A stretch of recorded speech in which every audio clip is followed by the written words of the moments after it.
Bismillahirrahmanirrahim. Subhanaka la ilma lana illa ma 'allamtana innaka antal alimul hakim. Wala haula wala quwwata illa billahil aliyyil azim. Allahumma salli wa sallim ala sayyidina Muhammad salatan tubashshiruna biha wa ahlana wa auladana wa jami'a masyayikhina wa muallimina wa talabatana wa talibatina min yaumina hadza ila yaumil akhirah. Rabbi yassir wa la tu'assir wa tammim bil khair amma ba'. Assalamualaikum warahmatullahi wabarakatuh. Pertama, terima kasih Ustazah ucapkan kepada Asma selaku moderator pada pagi ini dan kepada seluruh ahli jawatankuasa Pekasih dan kepada AJK Surau di sekitar Ampang dan kepada semua yang join kuliah kita pada pagi ini. Okay, ala kulli hal, sebelum kita nak start kuliah kita yang mana kuliah bulanan pada Ustazah lah. Tidak, pada Pekasih kuliah mingguan. Tidak, okay, pada Ustazah jadi bulanan lah sebab sebulan sekali. Okey, jadi apabila nak bagi kita semakin akrab, bukan semata-mata untuk dapatkan ilmu, tetapi kita sedang dijalinkan hubungan hati dengan oleh Allah Subhanahu Wa Taala. Justru itu Ustazah mohon kalau boleh semua buka video. Okey, sebab Ustazah melihat kan kenapa Allah buat pembelajaran sekarang secara atas talian. Okay? Pertama sebab Allah tahu sepanjang kamu pergi buat kuliah selama ini, kamu tak kenal orang. Pergi-pergi masuk duduk kat depan ceramah. Lepas tu tak kenal orang yang duduk kat depan tu siapa dia, tak tahu nama. Tapi sekarang Allah memang nak suruh kita kenal. Sebab tu setiap orang yang masuk dia ada nama kat bawah. Betul kan? Ya Allah, baiknya Allah, rahmatnya Allah bagi. Sebab sebelum ni pergi kelas, mana ada orang pakai name tag? Ada tak? Cikgu je. Ni bukan sekolah, budak-budak semua kena pakai name tag, bagi tahu name tag kan. Tapi Allahu Akbar. Allah nak bagi tahu, Allah sedang mengangkat nilai nama. Okey? Nilai nama. Jadi tak kenal maka tak cinta. Justru itu macam mana nak kenal? Bermula daripada mata turun ke hati. Jadi biarlah kita sama saling melihat di antara satu sama lain. Bukan sekadar sahabat-sahabat tengok muka Ustazah. Tapi Ustazah juga nak melihat wajah-wajah kalian. Okay?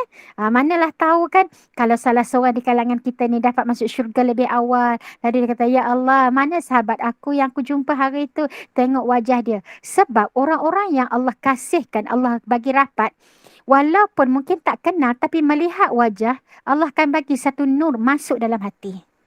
Okay? Sebab itu kita panggil bicara kita adalah bicara sufi. Okay?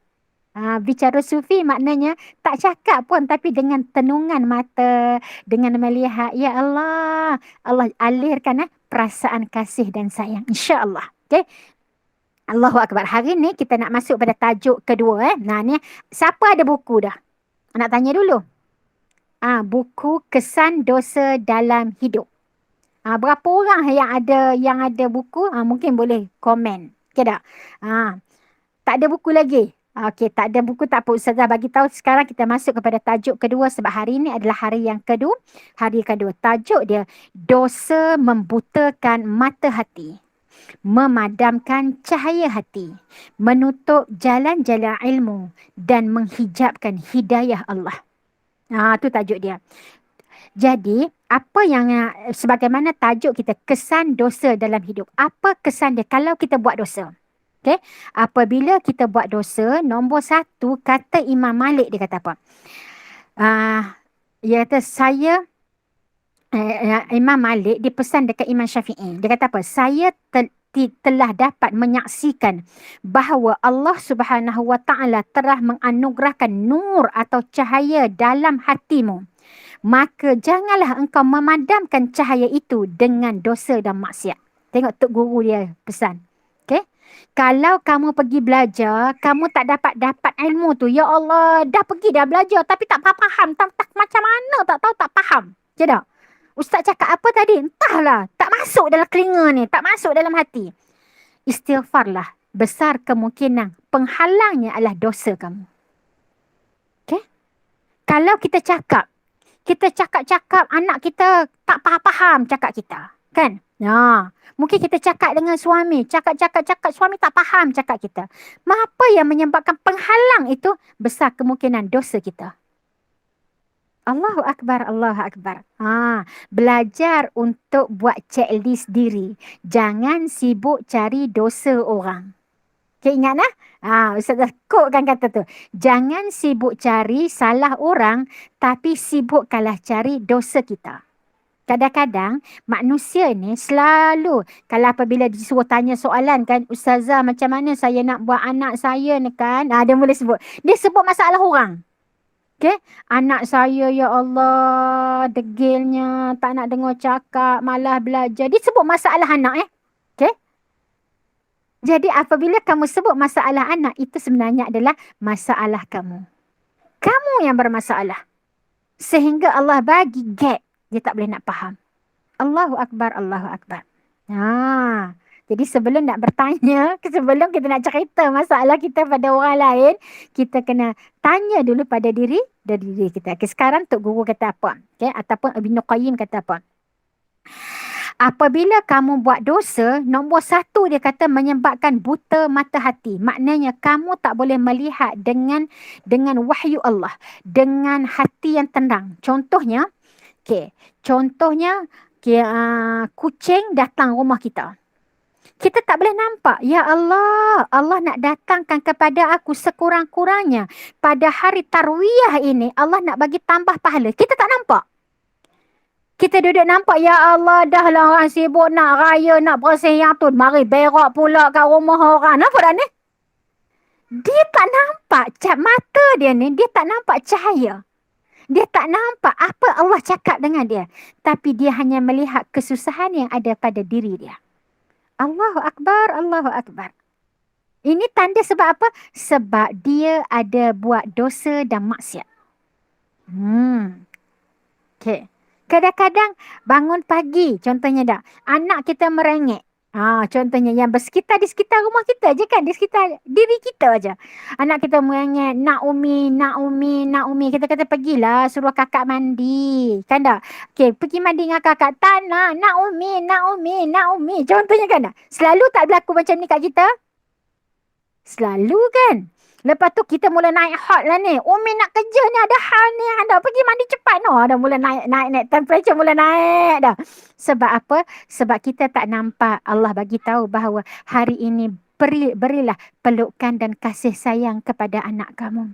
Anak kamu perlukan sesuatu. Sebab dalam dirinya ada rasa ralat. Dalam dirinya ada sesuatu yang dia rasa, mak aku tak sayang aku. Mak aku, dia nak mendapatkan kekuatan dalam jiwa dia. Sebab tu Allah bagi dia merengek supaya kita dapat pahala. Supaya dapat selesai masalah yang bakal berlaku. Tapi apabila kita tak nampak, buta mata kita ni, tak nampak apa yang Allah nak cerita dekat kita, lalu kita pun paksalah suruh pergi dengan kakak. Lepas tu anak kita pun mengamuk. Kita pun lagi mengamuk. Betul? Marah-marah pula kan? Bermakna dahlah masalah kecil jadi besar. Kerana apa? Kerana kamu tak nampak sebenarnya apa sebenarnya yang Allah nak bagi tahu. Allahu Akbar, Allahu Akbar. Jadi belajarlah bagi mata kita ni sentiasa ada cahaya. Masuk cahaya ni macam ni. Benda ni ada, tapi kalau tak ada cahaya kita tak nampak. Betul kan? Contohnya depan mata kita ada kek. Kan tak? Lampu ditutup. Kita nampak tak kek tu? Tak nampak. Adakah kek tak ada? Ada, tapi kita tak nampak. Lalu apabila buka saja lampu, kita pun nampak, wah, cantiknya kek. Macam itulah orang yang mata dia ataupun hati dia ni terang dengan cahaya, dia akan melihat apa hikmah Allah nak bagi. Dia akan terus dapat melihat, ya Allah, baiknya Engkau ya Allah. Terlampau banyak kasih dan sayang Engkau ya Allah. Terus dia nampak. Ya Allah, ya Rahman. Tapi kita hari ni payah nak dapat kerana buat maksiat. Subhanallah. Akhirnya, apa? Contohnya hari ni Allah uji kepada kita dengan pandemik. Betul kan? dengan COVID-19. Makin injek, makin bagi vaksin, makin tinggi. Makin tinggi nombor dia kan. Sebelum ni tak pernah sampai kepada 13,000. Semalam dah naik sampai 13,000. Kan? Ha. Apa sebenarnya? Orang beriman akan melihat dengan penuh hikmah. Tapi orang yang tidak beriman, dia akan melihat sebagai azab. Okay? Orang beriman akan melihat apa? Ya Allah, belum cukup masanya Allah nak bagi kepada aku dalam mendidik ahli keluarga. Untuk merasai nikmat. Okay? Hargailah apa yang ada depan mata. Sebab depan mata kita ni, bila-bila masa, kan tak? Orang kena COVID boleh mati. Yang macam tu kita sebut kan? Kadang-kadang kita tak tersedar pun. Justru itu kalau dah tahu mati itu akan datang, maknanya tak kira masa, adakah kamu akan masih lagi nak marah-marah? Ke menghargai apa duduk depan mata? Subhanallah. Pasti kita akan menghargai kan. Tengok anak, ya Allah hari ni Alhamdulillah aku ada anak. Aku hargai anak aku, aku kasih pada dia. Tak tahu entah macam mana, tiba-tiba boleh datang sakit. Wallahu a'lam. Kita akan sentiasa standby. Jadi akhirnya kita akan berubah menjadi orang lebih baik, lebih baik, lebih baik. Bukan menjadi orang yang lebih stres, lebih stres, lebih stres. Stres itu adalah azab. Okay? Balik. Jadi cahaya hati, dia kata apa? Lepas tu buta mata hati dia. Cahaya hati dia padam. Ilmu dan hidayah tertutup. Jalan hidayah juga terhijab. Akhirnya yang dia nampak semua yang tak elok, akhirnya wujudlah hari ni kita panggil depres ataupun stres. Okay? Siapa yang ada stres dalam hidup, itu tandanya dosanya sangat tinggi. Okay? Dosanya yang telah menutup pintu hatinya sehingga dia tak nampak dah kebaikan. Dia hanya nampak masalah. Okay. Cahaya hati ini dia semakin hilang. Makin banyak buat maksiat, makin gelap. Makin banyak buat maksiat, akhirnya makin gelap. Akhirnya apabila dia dah gelap, tiba-tiba dia mati dalam gelap. Sebab tu dia akan dibangkitkan di padang mahsyar dalam keadaan gelap. Okay? Tapi orang yang dalam jiwanya sentiasa segar dengan cahaya makin terang melihat kasih sayang Allah, Semua yang Allah buat adalah asbab untuk aku pergi kepada Allah. Ya Allah, asbab. Lalu dia akan rasa bercahaya hatinya, rasa bahagia. Lalu akhirnya dia mati dalam cahaya. Lalu dia dibangkitkan di padang mahsyar nanti dengan cahaya. Ini yang maksudnya orang nak dengan cahaya. Subhanallah. Kita terbalik. Kira tak? Terbalik. Maksudnya baca al-Mulk sebab nak cahaya. Nampak Dapat tak dapat. Padahal kalau dah hati dah gelap, tak ada cahaya pun, tapi cahaya tu daripada orang lain. Kita tak ada cahaya. Macam mana nak dapat? Dah mata dah buta dah. Gelap dah. Subhanallah. Justru itu kita kena dapatkan cahaya tadi. Bagaimana nak dapatkan cahaya? Al-Quran. Allah sebut, Allahu nurus samawati wal ard. Allah lah cahaya langit dan bumi. Lalu, ala bizikrillah yatatma'innul qulub. Hanya dengan ingat Allah, hati jadi tenang. Sebab tu tidak ada solusi yang lain melainkan dengan zikrullah. Zikir. Okay? Tanda cahaya hati dia semakin terang, tanda hati dia telah ada cahaya. Apa dia? Makin zikir, makin terang mata. Itu tanda dia dah dapat cahaya. Tapi kalau kita makin zikir, makin malap. Makin zikir, makin tunduk. Makin zikir, makin ngantuk. Tu. Kan? Betul kan? Kita berzikir juga. Tapi ya Allah, nak perhabiskan 1000 selawat. Nak perhabiskan 1000 istighfar tu kan. Puas tengok dekat tasbih tu. Nombor berapa dah. Ya Allah, Ya Rahman. Belum cukup cahaya menerangi jiwa kita. Sebab tu, kalau kita tengok sejarah kepada Hasan al-Banna. Hasan al-Banna, masa dia baru membentuk Ikhwanul Muslimin. Baru nak bawa ni gerakan Islam Muslimin di Mesir. Apa dia bawa?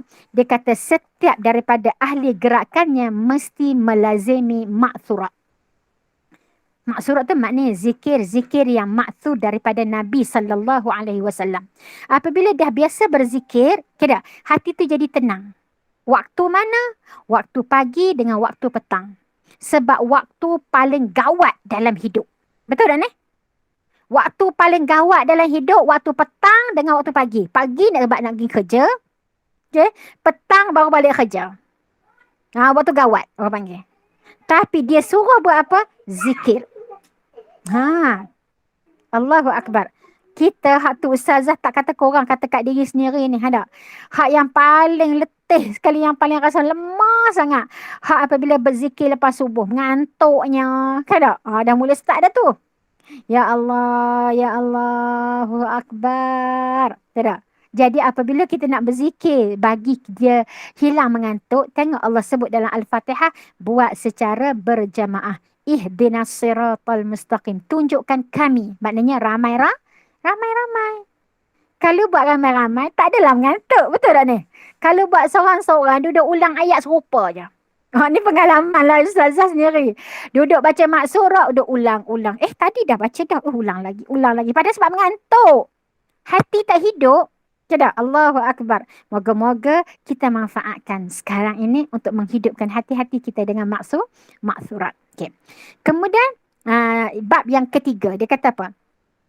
Dosa yang menyebabkan nafsu menjadi, jiwa menjadi kecil dan terencak, tertutup dan terhina. Okay? Apabila kita buat dosa, apa sebab dia? Hati kita, hati apa jiwa kita ni, yang biar eloknya jiwa ni ada sifat sensitif, jiwa ni ada sifat kasih sayang, akhirnya dia akan jadi kecil. Tak berapa nak kasih, tak berapa nak sayang, tak berapa nak simpati. Bayang akhirnya kalau tengok orang mati kena COVID, dah biasa, dia jadi macam tu. Sebab apa? Sebab dosa. Kalau dulu, ya Allah, kesiannya. Nampak okey. Tapi apabila hati tu dia dah mula ada dosa, banyak dosa, dia rasa macam, alah bisa, tegal biasa macam tu. Na'udzubillah min zalik. Ini tanda-tanda dosa. Okay. Yang kita tengok lagi, dia menjadi terencak. Tidak? Apa makna terencak? Macam orang yang syndrome Down. Kan tak? Okay, dalam Quran Allah menggunakan kalimat orang gila. Kalimat orang gila ni kalau kita tengok semalam Ustazah buat tadabbur dalam surah An-Nahlun, dia kata seperti perempuan yang menghuraikan, yang menggulung, yang memintal benang, kemudian dia menghuraikan balik. Sebab zaman Nabi dulu ada seorang perempuan gila. Okay, perempuan gila ni, dia kerja dia pintal benang, lepas tu dia tarik balik. Lepas tu pintal benang, dia tarik balik. Jadi orang dah tahu tu perempuan gila. Amalan dia apa dia? Pintal benang, tarik balik. Macam tu. Jadi Allah dia membuat perumpamaan macam tu kepada orang-orang yang menghapuskan amalan-amalan mereka. Okay? Orang yang beriman kepada selain daripada Allah Subhanahu Wa Taala. Jadi pada orang yang buat dosa, seakan-akan dia dah tak nampak kepada Allah Subhanahu Wa Taala, hati dia dah gelap, bermakna seakan-akan otaknya dah terencak. Okay? Elok-elok orang yang perlu dia cintai, perlu dia kasihi, perlu dia lindungi, dia dah tertukar. Okay? Dia tak ada dah perasaan rasa macam mana. Lantak kamu nak rasa apa pun, macam tu. Ataupun jiwa dia tak tertutup dah daripada nak memaafkan orang, daripada nak memberi ruang kepada orang lain. Lalu dia akan menjadi jiwa yang terhina. Tu. Besar kan kesan dosa ni? Ya Allah, ingatkan kita kata, bukan besar sangat pun, dosa saya kecil je. Kita kata, nampak kecil, tapi kesannya pun besar. Okay, tengok Allah sebut dalam surah Asy-Syam. Dia kata, qad aflaha man zakkaha.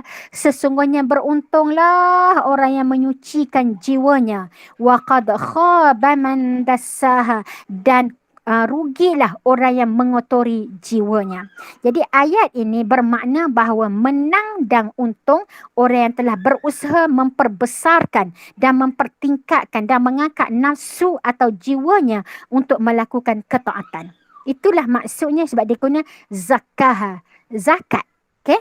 Maknanya buat sesuatu amalan untuk menyucikan jiwa. Allahu Akbar. Dan kita sekarang berada dalam hari-hari yang paling terbaik dalam banyak-banyak hari. Okay? Kita kena ingat hari-hari yang terbaik Allah dah spacekan untuk kita. Ambil peluang sungguh-sungguhnya. Iaitu pertama hari yang paling terbaik, iaitulah hari Lailatul Qadar. Kita dah rebut dah hari tu. Kemudian habis saja Lailatul Qadar, Allah pun bagi hari terbaik, 10 hari Zulhijjah. Kita sekarang berada dalam 10 hari Zulhijjah. Lepas tu lagi Allah bagi lagi 10 hari Muharram. Okey? Zulhijjah di awal, 10 hari Muharram juga ada hari di awal. 10 hari terbaik. Okay? Kemudian hari-hari terbaik lagi Allah bagi. 1 bulan Ramadan. Okay tak? Hari-hari terbaik. Okay, Allahu Akbar. Hari terbaik lagi mana dia? Iaitulah hari-hari putih. Sebabnya kita melambangkan seperti kita ni ada nak membersihkan sebagaikan seperti bulan purnama. Sebab bulan tu kita tahu dia tak elok kan. Ada kawah-kawah kan. Yang orang duduk buat kajian kan. Bahawa bulan ni comel ke tak comel? Tak comel pun. Nampak berkutuk je permukaan dia. Tapi kita nampak cantik sebab apa? Sebab cahaya. Begitulah kita. Okay? Walaupun kita asalnya daripada setitis air mani, daripada yang hina, tapi kita boleh jadi kita ni cantikkan diri kita. Dengan apa? Dengan cahaya. Seperti juga dengan bulan. Sebab tu Islam mengajar kepada kita berpuasalah pada hari-hari putih. Okay? Subhanallah. Jadi selain daripada itu, kalau nak jadi putih, nak jadi bersih, nak dapat cahaya, dia kena ada step. Stepnya daripada permulaan. Sebab tu disunatkan kita berpuasa pada awal bulan setiap bulan. Nampak tak? Nak ceritanya, mana mungkin boleh jadi baik kalau tidak ada pada permulaan dia. Jadi kena bermula tu kena start untuk dapat cahaya. Jadi sebab tu kita berpuasa pada hari pertama pada setiap bulan. Subhanallah. Okay? Jadi balik semula. Siapa yang cuba lawan, cuba mujahadah, cuba didik jiwa dia dengan tak buat nafsu, tak buat dosa, lalu cahaya dia makin terang, makin terang, makin terang. Okay? Dan sungguh rugi orang yang menyembunyikan, menghina dan memperkecilkan nafsu jiwa dengan sebab buat maksiat. Dia akan jadi kecil apabila buat maksiat. Ibarat macam ni. Ibarat dosa kita ni macam belon. Makin diisi, makin diisi dengan ketaatan, Ketaatan tu sesuatu yang kadang-kadang kita tak nampak pun, tapi dia ada angin. Dalam belon tu kan, kita pam apa dia pada belon tu? Angin je kan? Kita pam, makin lama makin besar, makin lama makin besar, makin lama makin besar. Apa yang berlaku apabila belon dah besar? Dia boleh terbang tinggi. Betul kan? Kan sebab dia dah diisi. Jadi orang-orang yang dia isi dengan ketaatan, dia boleh terbang naik tinggi kepada tahap apa? Muqarrabin, kepada tahap malaikat. Sebab tu malaikat tempatnya di atas, tinggi, di langit. Okay? Tempat kita di bumi, kalau belon tu tidak diisi, tidak diisi dengan kebaikan, apa berlaku kepada belon? Tak boleh nak terbang. Betul Dia tak ada angin kat dalam dia. Tak boleh nak terbang. Allahu Akbar. Nampak tak satu analogi yang Allah nak ajar kepada kita beriman kepada perkara ghaib? Dia ada tapi tak nampak. Macam udara dalam belon. Okay? Dalam belon. Itulah juga dengan pahala. Kita buat benda baik. Nampak tak pahala? Tak nampak. Tapi ada tak? Ada. Kesan dia makin besar, makin banyak. Allahu Akbar, Allahu Akbar, Allahu Akbar. Siapa yang beriman dengan perkara ghaib macam ni, dia akan jadi semangat untuk buat benda ketaatan. Siapa yang disibukkan dengan buat taat, lalu dia tidak akan disibukkan dengan buat maksiat. Sesiapa yang disibukkan oleh Allah dengan buat maksiat ataupun cinta dunia, dia terhalang untuk buat taat. Sebab masa kita hanya ada 24 jam. Betul tak ni? 24 jam. Kalau kita dah guna untuk taat 10 jam, bermakna 14 jam lagi waktu untuk maksiat. Benda yang tidak berfaedah. Tapi kalau 20 jam kita gunakan untuk namanya berfaedah, bermakna ada 4 jam sahaja untuk buat benda yang tidak berfaedah. Justru itu penuhkanlah waktu kita dengan ketaatan, barulah ruang untuk buat dosa tak ada. Subhanallah, subhanallah, subhanallah. Contoh Ustazah bagi contoh. Kalau kita bersembang dengan kawan, telefon je kawan, ada tak ruang untuk kita mengumpat? Mudah je kan nak mengumpat tu kan?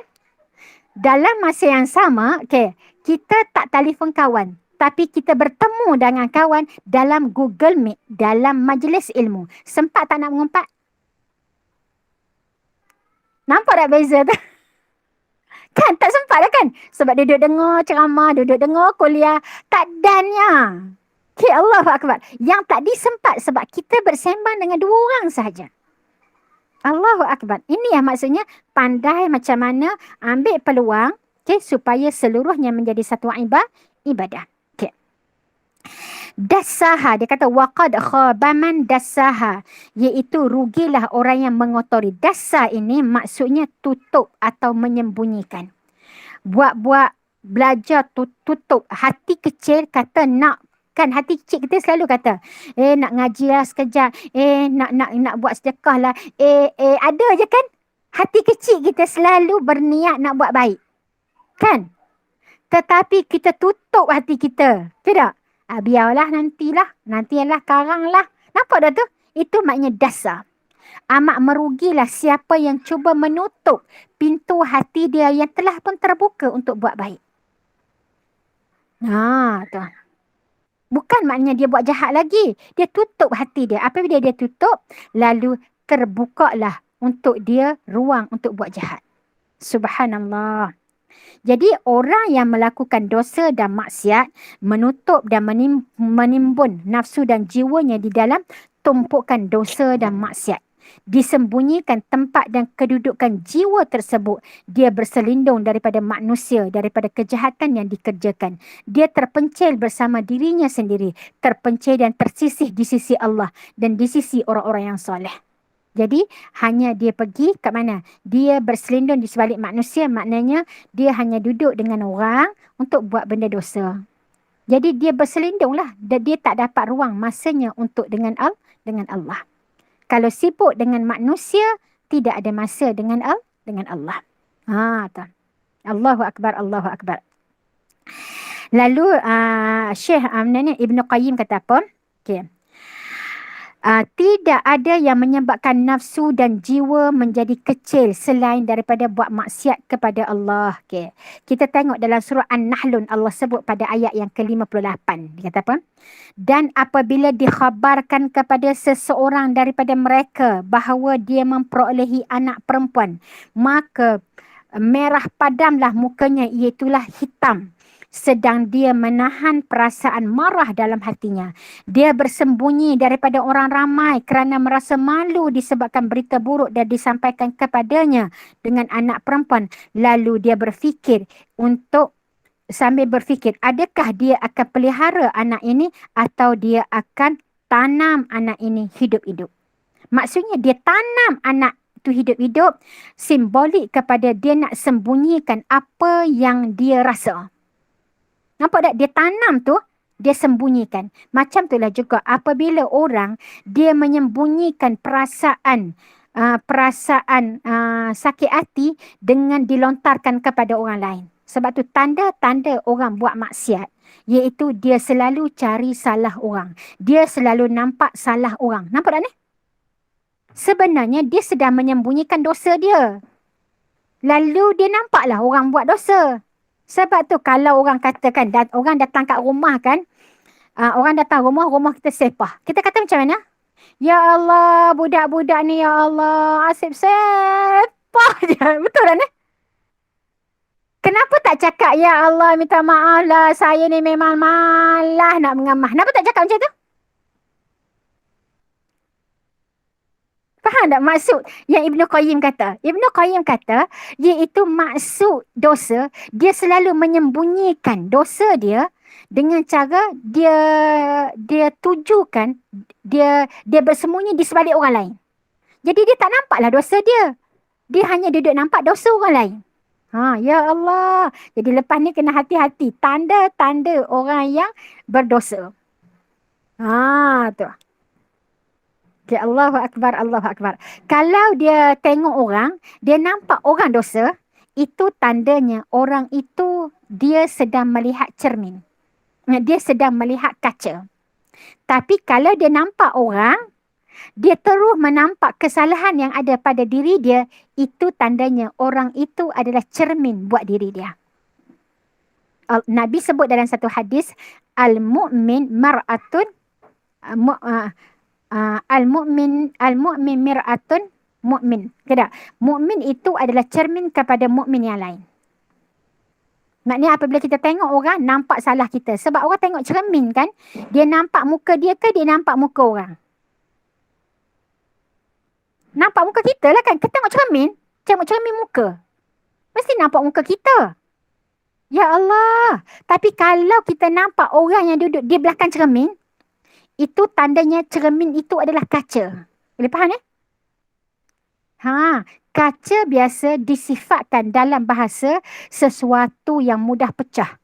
Sesuatu yang rapuh. Sebab apabila jatuh kaca, kan tak? Bercerai. Lebur. Maknanya ni nak menyifatkan hati kita yang sakit. Allahu Akbar. Jadi justru itu apabila kamu nampak kepada suami, contohnya, nampak salah dia. Nak bagi tahu, hati kamu sedang remuk. Betul kan? Sakit hati sangat. Nampak orang salah ni. Allahu Akbar, Allahu Akbar, Allahu Akbar. Okay. Kemudian yang keempat. Bab keempat dia kata apa? Orang yang melakukan dosa pula. Okay, kesan dia apa dia? Dia sentiasa berada dalam tawanan syaitan. Sehingga dia tak boleh nak lari daripada syaitan. Okay? Dia terpenjara dengan nafsu syahwat. Dan dia terpenjara dengan hawa nafsu dia sendiri. Ini tanda-tanda orang buat dosa ataupun kesan dosa. Apabila kita buat satu dosa, kesan dia kita tak boleh nak lari daripada nafsu, daripada sakit hati, daripada belenggu syaitan. Syaitan tu suruh buat macam ni. Sebab tu kita kan, kalau kita buat dosa kan, contohnya nak marah ke anak kan, lagi diam, lagi sakit rasanya. Tapi sekali pusing, pusing pula peha anak contohnya. Puas tak? Puas rasanya. Nampak tu? Sebab apa? Syaitan ada. Kamu tak boleh lepas daripada belenggu syaitan. Okay? Sampai kamu buat satu tindakan yang benar-benar jadi dosa. Okay? Sebenarnya kamu ada dosa. Sebelum tu kamu tak cubit pun anak. Okay? Tapi syaitan tu kamu dah jadi belenggu syaitan. Syaitan paksa kamu biar betul-betul buat dosa. Boleh faham? Ya Allah. Jadi hati tu jadi sakit kan. Lagi tak dapat melepaskan. Paling tidak pun marah, angkat suara. Puas rasanya. Okay? Paling tidak pun ambil rotan, pukul meja. Puas rasanya. Biar lepas. Kena. Sebab tadi nak lari. Belenggu setan. Ya Allah, Ya Rahman. Sebab tu Islam aja. Kalau rasa nak marah, duduk. Dia kata. Betul eh? Berdiri kena duduk. Belajar, jangan belajar lepas. Kalau kamu belajar melepaskan tadi, maknanya kamu telah dibelenggu oleh setan. Lagi tak buat ikut yang dia suruh, lagi tak puas. Lagi tak puas. Dia jadi macam tu. Tak boleh juga. Ya Allah, geram sangat. Dia ambil wuduk.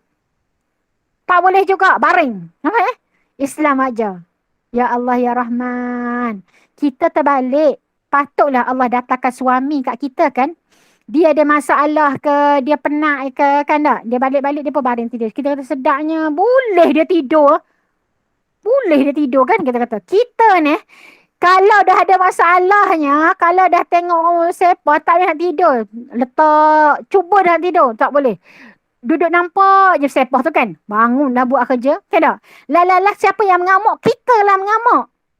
Kan? Sebab kita buat kerja, kita dah dibelenggu oleh setan tu. Hanya last kita akan rasa kita baik. Kita dah buat baik ni. Hak salahnya hak tidur tadi.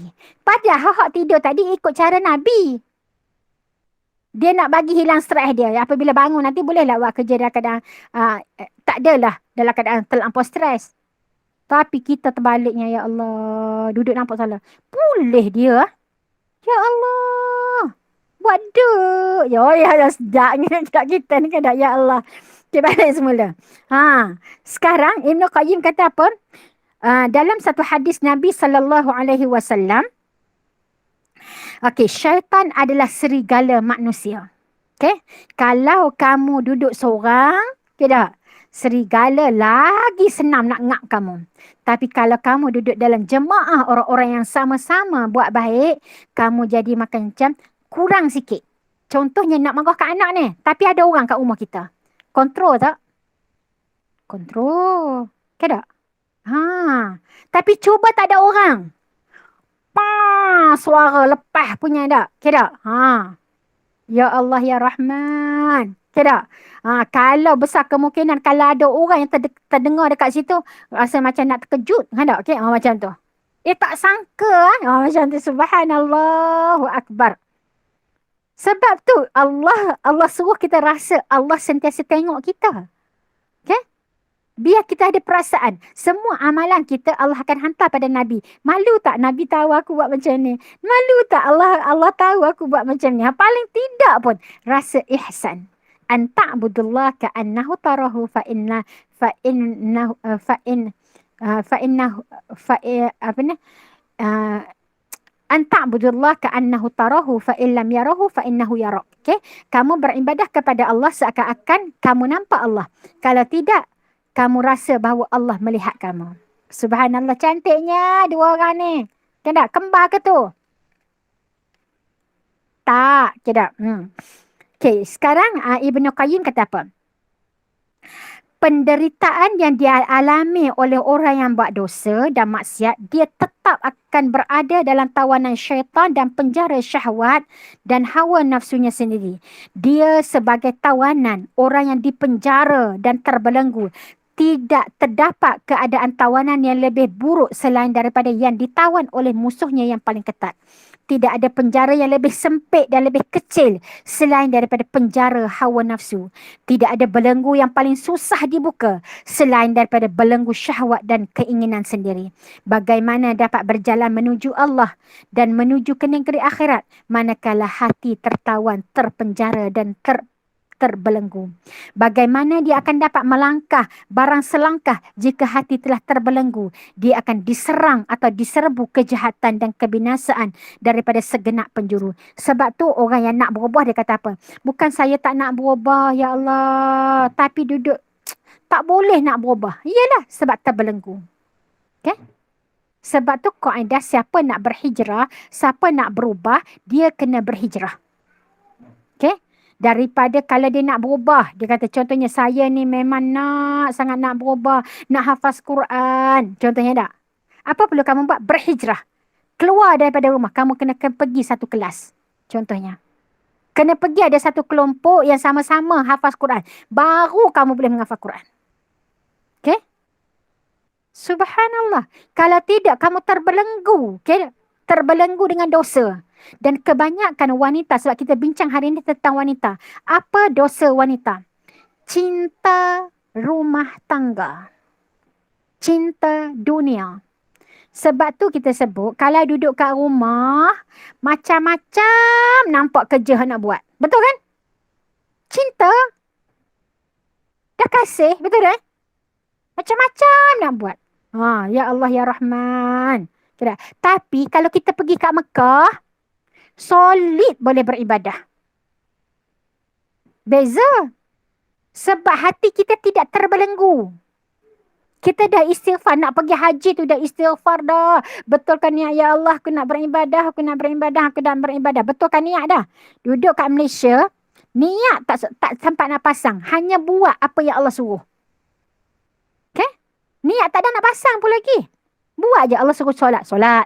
Okay tak? Jadi apabila hati kita tak ada niat, kita pula dah buat dosa, cinta pula pada rumah tangga, okay tak? Tengok, angkat takbir Allahu Akbar, ya Allah.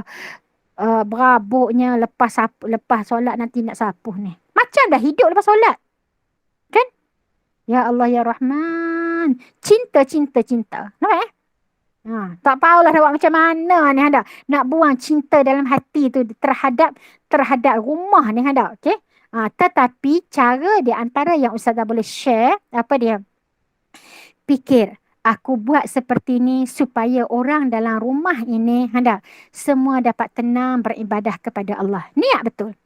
Okay? Aku jaga kebersihan, aku sapu sampah ni. Sebab apa? Sebab aku nak Allah sayang pada aku. Allah suka tempat yang bersih.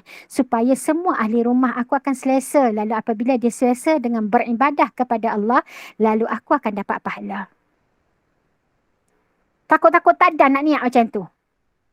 Sebab apa? Berbulu dah mata ni tengok. Nampak dah tu? Nafsu tu, tu ayat nafsu tu. Geram sangat dah. Sakit hati tengok. Dah. Geramnya dah. Sampah sana, sampah sini. Kita pun sapu. Sapu tu bukan kerana lillahi ta'ala. Kerana geram. Kerana nafsu je. Allahu Akbar, Allahu Akbar. Sekarang dia kata apa?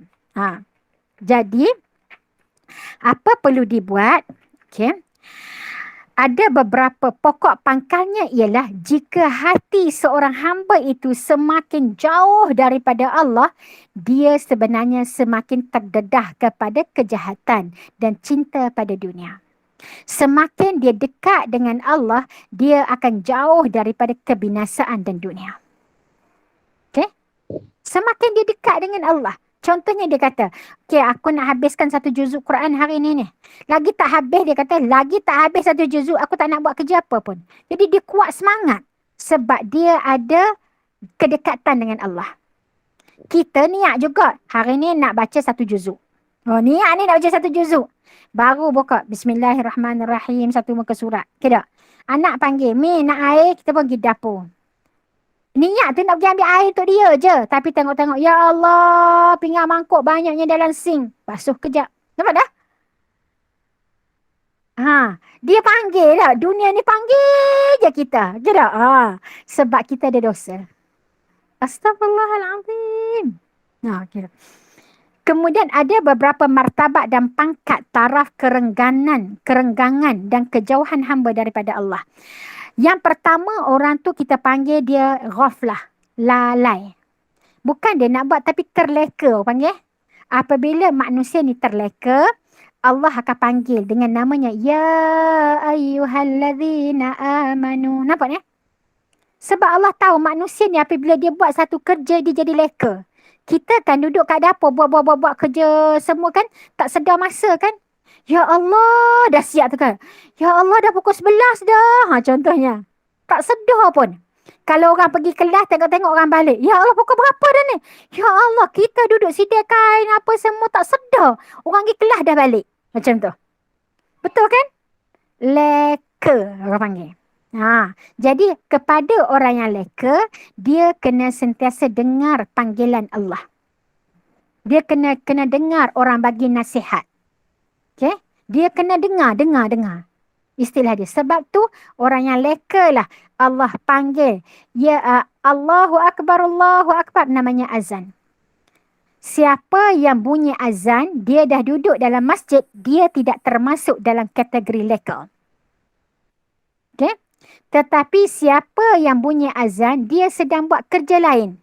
Dia termasuk kategori manusia leka. Agak-agak kita ni duduk kategori mana? Simple je. Nak tahu tahap dosa duduk dalamnya leka. Jadi yang kedua, apabila dah tahu dalam keadaan namanya ghaflah, okay? Yang kedua namanya bid'ah. Okay? Bid'ah ni ataupun kita sebut bid'ah ni maknanya sesuatu yang kita pilih sendiri, bukan cara yang Nabi ajar. Kita kata macam ni, okay? Bunyi dah azan, jap nak siapkan ni dulu. Okay? Hak tadi yang leka tadi, apabila dia dengar azan, dia kata apa? Allah, azan dah. Okay, cepat-cepat dia tinggal, dia pun pergi ambil wuduk. Tu orang panggil orang ghaflah, orang leka. Apabila bunyi sahaja, dia terus sahut dan dia pergi. Orang yang kedua, okay, orang yang bid'ah, orang yang menjauhkan daripada panggilan. Okay? Orang yang menjauhkan.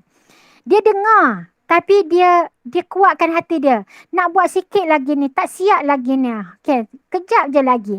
Bermakna siapa yang lebih dia utama? Allah atau hati dia? Hati.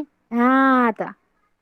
Orang golongan ketiga pula, iaitu namanya munafik. Okay? Lebih jauh lagi. Okay tak? Iaitu dengan cara apa? Dia bagi tak apa. Dia bagi alasan Okay. Zuhur lambat lagi. Boleh faham tak ni? Hak tadi ada rasa jap nak siapkan ni sikit je lagi ni nak pergi dah ni. Nak siap lagi. Dalam hati punya resah. Tapi buat juga. Okay, itu golongan kedua. Golongan ketiga, dia menenangkan hati dia sendiri. Alah tak apa, baru je masuk. Okay tak? Pukul 2 dah lagi nak solat. Ajak. Okay, bukannya habis. Okay tak? Lagi waktu. Okay, sempat je pun. Ya Allah, na'udzubillah min zalik. Okay. Kalau yang angkat, biar je lah. Okay tak? Dan buat, tak dan sudah. Hak tu lebih teruk lagi. Subhanallah, subhanallah, subhanallah. Jadi, jauhnya martabat dan kedudukan hamba di sisi Allah dan di sisi masyarakat. Apabila orang tu buat dosa, apa kesannya? Allah akan bagi. Orang akan tengok orang buat dosa ini. Kadang-kadang kita tak tahu pun orang tu buat dosa. Tapi hati kita rasa macam meluak je kat dia. Betul tak ni? Ada orang kita tengok tu rasa kesian. Rasa sayang je dekat dia. Lain Padahal dia tak buat dosa apa pun dengan kita. Tapi kenapa hati kita rasa macam tu? Sebab orang itu ada dosa. Okay? Allah akan bagi dalam Quran, Allah sebut, okay? Iaitu antara orang yang baca Quran dengan orang yang tak baca Quran akan ada hijab. Okay? Hijab. Dia takkan ngam. Orang baca Quran dengan orang tak baca Quran. Orang yang ambil peringatan daripada Quran dengan orang yang tak ambil peringatan daripada Quran. Kamu akan nampak bahawa kamu dengan dia selalu tak kenal. Selalu tak sejoin. Selalu tak sejalan. Okay? Contohnya betul lah. Bunyi azan. Contohnya. Orang yang dapat peringatan daripada Allah, dia akan kata apa? Ya Allah, jomlah kita solat dulu. Okay. Orang yang tak faham, yang bukan kategori orang yang ghaflah, dia akan kata apa? Alah, kejap je lah, nantilah. Kita pun nak solat juga. Bukan awak seorang je nak solat. Nampak tak ayat tu? Jadi akhirnya, ngam tak dua orang ni? Tak ngam. Sama ada kita dapat tarik dia atau dia dapat tarik kita. Itu je. Allahu Akbar. Justru itulah kita kena bina semua sekali ahli keluarga kita biasa selari dan sejalan. Okay? Allahu Akbar. Tengok Allah sebut. Dia kata apa? Dalam surah Sad Allah kata, okay, وَذْكُرْ عِبَادَنَا إِبْرَاهِيمَ وَإِسْحَاقَ وَيَعْقُوبَ أُولِي الْأَيْدِي وَالْأَبْصَارِ Inna akhlasnahum bi khalisatin dhikrad dar wa innahum indana laminal mustafainal akhyar. Dan ingatlah peristiwa hamba-hamba kami yang terpilih ini. Siapa dia? Nabi Ibrahim, Nabi Ishak, Nabi Yaqub yang mempunyai kekuatan melaksanakan taat setianya dan pandangan yang mendalam iaitu memahami agamanya. Sesungguhnya kami telah jadikan mereka itu suci, bersih dengan sebab satu sifat yang sangat murni iaitu sifat sentiasa memperingati negeri akhirat. Dan sesungguhnya mereka di sisi kami adalah daripada orang-orang pilihan yang sebaik-baiknya. Okay, sekarang Ustazah mengambil peluang dengan masa yang sekejap dalam masa 10 minit ini. Okay, Ustazah nak ambil sebab kita hari ini berada daripada hari Tarwiyah. Okay, mengingatkan kita kepada mimpi Nabi Ibrahim alaihissalam. Dan esok adalah hari wukuf dan lusa adalah hari raya. Okay, orang pergi buat haji. Dan antara amalan orang buat haji itu hampir keseluruhannya adalah amalan keluarga Nabi Ibrahim. Betul kan? Okay. Jadi justru itu saya nak bawa kepada sahabat-sahabat. Bagaimana Allah nak bawa kepada kita. Kamu kalau nak jadi hati yang bersih, kamu kena jadi macam dia. Okay, sekarang Allah angkat martabat Nabi Ibrahim. Apa dia sifat yang terpuji pada Nabi Ibrahim? Dia selalu memandang baik kepada Allah. Husnuzan dengan Allah. Apabila Allah tak bagi dia anak, dia pandang baik, tak apa. Sebab Allah rindu nak dengar suara dia. Okay? Sebab Allah nak dia bercinta hanya dengan Allah. Jangan bercinta dengan anak. Bayang tak tu?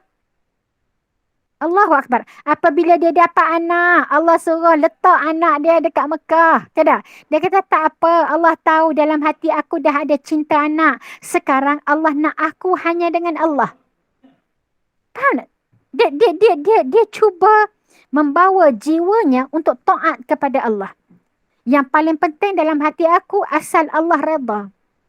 Orang tak redha tak apa asal Allah redha. Ya tak? Jadi lepas tu pula kita tengok apabila Allah perintahkan dia pergi jumpa anak dia balik. Pergi jumpa anak dia, tengok-tengok anak dah besar dah sikit. Nampak Allah pun perintah sembelih anak kamu. Dulu suruh tinggal. Okay tak? Sekarang lagi dahsyat. Dulu tak apalah, sekurang-kurang kita kata aku ada anak suatu hari nanti aku boleh pergi tengok. Betul Berbeza dengan mati. Betul tak? Anak kita belajar luar negara, kita rindu juga dekat dia, kita sayang. Tapi kita boleh belajar didik hati. Berbeza dengan anak yang mati. Lain. Betul kan? Sebab mati ni tak boleh jumpa dah. Sekarang Allah tahu dalam hati kamu masih ada saki baki cinta. Okay? Aku nak bersihkan saki baki cinta kamu ini. Pergi sembelih anak kamu. Okay? Dulu suruh tinggal, sekarang suruh sembelih pula. Lalu dia datang untuk sembelih. Allahu Akbar. Okay? Dah siap sembelih. Okay, rupa-rupanya Allah kata tak jadi. Nampak tak? Okay. Balik. Datang kali ketiga. Datang kali kedua. Datang kali kedua. Bayang pengalaman pertama, anak dia jumpa ayah. Ayah nak sembelih. Lepas tu ayah dia balik semula ke bumi Palestin. Datang kali kedua, agak-agaknya kalaulah jatuh anak kita, takut tak dekat ayah? Ayah aku datang dulu kali pertama nak sembelih aku. Boleh mana? Kali kedua ni nanti ayah nak buat apa-apa pula ke aku kan? Mesti jadi trauma orang panggil. Tapi tidak. Okay? Allahu Akbar. Datang kali kedua dia kata, jom tolong ayah buat Kaabah. Jadi pekerja pula. Okay? Jadi pekerja. Dah besar dah. Jadi pekerja. Datang kali ketiga. Okay tak? Bila pula datang kali ketiga? Masa Nabi Ismail dah kahwin. Okay? Nabi Ismail dah kahwin dah. Dia datang kat rumah Nabi Ismail. Nabi Ismail tak ada. Lalu dia tengok isteri dia tu mengata-ngata. Nampak membebel-bebel. Membebel. Apa ni? Alah, itulah apa ni Ismail ni. Pergi gini. Maknanya membebel tentang keburukan suami dia. Okay? Depan ayah dia. Tapi subhanallah, lalu akhirnya dia pesan supaya suruh ceraikan isteri dia. Kan? Datang kali keempat. Sebab 4 kali je Nabi Ibrahim datang 4 kali datang Nabi Ibrahim jumpa. Tengok-tengok Nabi Ismail dah kahwin orang lain. Tengok-tengok dia jumpa dengan isteri Nabi Ismail yang baru. Sangat baik melayan ayah dia. Lalu dia kata simpan dia elok-elok. Allahu Akbar. Ini dia rentetan perjalanan. Nak ceritanya, kalau kamu sayang kepada seseorang, ingatlah pertemuan kamu adalah sementara. Tapi kamu nak, kamu akan dikumpulkan semula di dalam syurga. Allahu Akbar, Allahu Akbar, Allahu Akbar. Nabi Ismail pun tidak merungut. Nabi Ibrahim juga tidak merungut. Hajar juga tidak merungut. Nak jadi orang yang supaya tak ada dosa ni, dalam hati jangan ada buruk sangka. Okay? Padahal kita ada ruang tak untuk berburuk sangka? Siti Hajar ada tak ruang nak berburuk sangka? Sangat besar ruang sebab dia sebagai isteri kedua. Apatah lagi dia sebagai hamba. Okay tak? Apabila dia hamba, dia akan rasa, yelah, aku ni kan hamba. Kan tak? Boleh lah. Sarah nak buat macam-macam. Kan tak? Seronok lah dia. Kan tak? Ibrahim balik pada dia. Maknanya kalau dia nak merajuk, dia nak kata, dia boleh sangat. Tapi dia tidak mengambil untuk berburuk sangka kepada Allah Subhanahu Wa Taala. Nabi Ismail, boleh tak dia nak berburuk sangka dengan Nabi Ibrahim? Boleh. Sampai hati ayah buat macam ni kat aku. Tinggalkan aku. Kira? Lepas tu dia dapat kat sana, dapat Ishak. Allahu Akbar. Boleh nak rasa dengki. Nak rasa buruk sangka. Sangat mudah. Okay? Tetapi adakah mereka berburuk sangka? Nabi Ibrahim boleh tak nak berburuk sangka? Isteri aku ni, tatah dia duduk dengan orang lelaki lain. Mentang-mentang aku tinggal dia susah, mesti dia bergantung dengan orang lain. Boleh tak berburuk sangka? Boleh. Tapi mereka tidak menggunakan peluang untuk berburuk sangka. Tak bagi ruang setan nak kacau. Tu. Jadi ini yang Ustazah nak highlightkan. Sebenarnya nak sambut Hari Raya Haji, berkorbanlah dalam perasaan jiwa kita untuk rasa kita selalu berbaik sangka dengan Allah. Kalau takdir berlaku ujian dalam hidup kita, selalu sebut ujian ini baik untuk aku, untuk membersihkan jiwa-jiwa aku. Dan hari ini namanya Hari Raya Korban. 2 hari lagi, maknanya Allah nak tuntut kepada aku pengorbanan. Tidak dinamakan cinta tanpa pengorbanan. Jadi untuk mendapatkan cinta kepada Allah Subhanahu Wa Taala, kita kena berkorban. Okey, wallahu alam. Sekadar itu saja daripada Ustazah. Kita habis kepada bab yang kelima, dan insya-Allah akan datang kita akan masuk kepada bab yang keenam, iaitu jauhnya seseorang daripada pujian dan penghormatan apabila kesan dia buat dosa.